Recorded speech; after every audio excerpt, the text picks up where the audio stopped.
This drill right here, this drill is used for the loading of the baseball swing and the approach of the baseball swing. In order to see the laser line a little bit better, when you're indoors, you can use the glasses. You can see them without, but obviously the glasses will make it a little bit better. So when you're in fluorescent lighting in your garage or something like that, the laser will be a lot more evident when you put the glasses on. As I get in my stance and I get an approach, I want to have that laser line straight across, just off my shoulder, just off my back foot, and it's going to be parallel to the gray lines that are on the mat. As I go through my swing, when I load up the proper way, the laser line should stay with my foot just off the backside, and it's going to stay in that parallel line with those gray lines that are on the mat. And it's going to stay completely perpendicular to the pitch of the ball. If at any time during my swing I do something wrong, that laser line is going to tell me what I'm doing wrong. So if I go through my load and I get ready to hit and I coil my bat back behind, that laser line is going to shoot right off the mat. A lot of kids have a problem with the beginning part of their swing.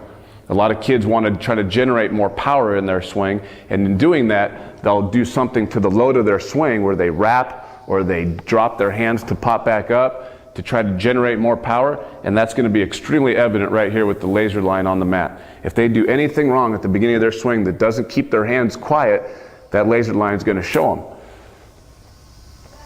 As you go back, as you load up your swing, and as you take your step and that laser line is with you, you're going to begin to swing from there, and that laser line, if it's done correctly, should stay parallel with the gray lines all the way through and completely perpendicular with the pitch ball. So as I go through my swing, that line should stay straight through all the way as I drive through towards the ball. One of the things that you'll see is, as you do this drill, is as the person goes to swing, that laser line will start to angle as they swing. And you can see from my mechanics that my shoulders are opening, causing that laser line to angle out. Also, what will happen is a lot of kids, when they go to swing, they might do this and drop the laser line in this way, and now the laser line will turn the opposite direction.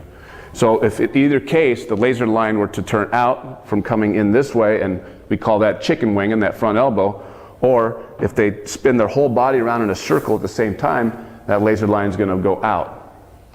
Also in this perpendicular drill, as you're going through your swing and the laser line is coming forward, again, remembering that that laser line is supposed to stay in a parallel line with these gray lines and perpendicular to the pitch of the ball.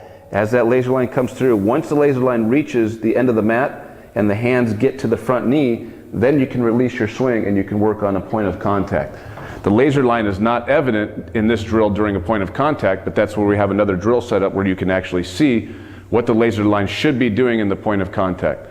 That drill is called the parallel drill. What we do is we line the laser line up parallel now with the pitch ball.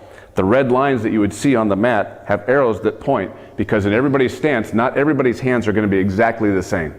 So obviously the laser line might be a little bit off the mat, and that's okay. The laser line is set up, the red line is set up so that that laser points so that you know that it's okay for the laser line to start a few inches off the mat. The idea behind this parallel drill is we can still see the same things in the load that we would normally see. If you load your swing and you wrap your bat around your head, that laser line again is going to move. So you can see it from this drill as well. After you load your swing and you take your step and you begin the swing again, that laser line should be moving in towards the body and stay parallel with the pitch ball all the way in until it reaches the inside half of the plate. Most of the kids, as you see, that use this drill, or you're going to see as they go to swing, is that laser line will break away from their body because they begin to cast their hands and they have a longer swing. This is one of the hardest things there is to do in training a young hitter, is to get them to understand how important it is to keep their hands in close to the body and inside the baseball. So in order to do this drill the proper way, that laser line needs to stay parallel as it approaches the body and gets all the way to the inside half of the plate. Once it gets in here and you get to the inside half, and then again when the hands get towards that front knee, now you can release, and now we can pick up on the ground our point of contact.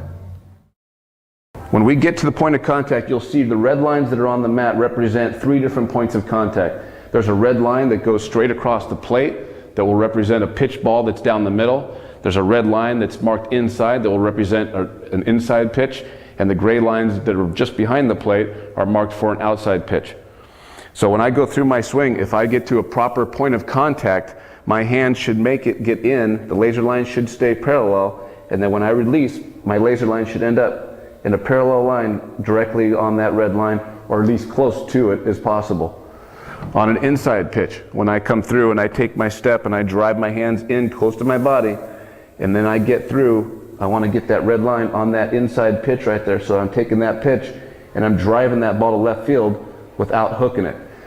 When you do the point of contacts, you'll see that when a kid tries to hit an inside pitch, that what they're going to do is get here and they'll end up casting those hands out, and that line, the laser line, will be so drastic that you can see that that ball's going to hook foul.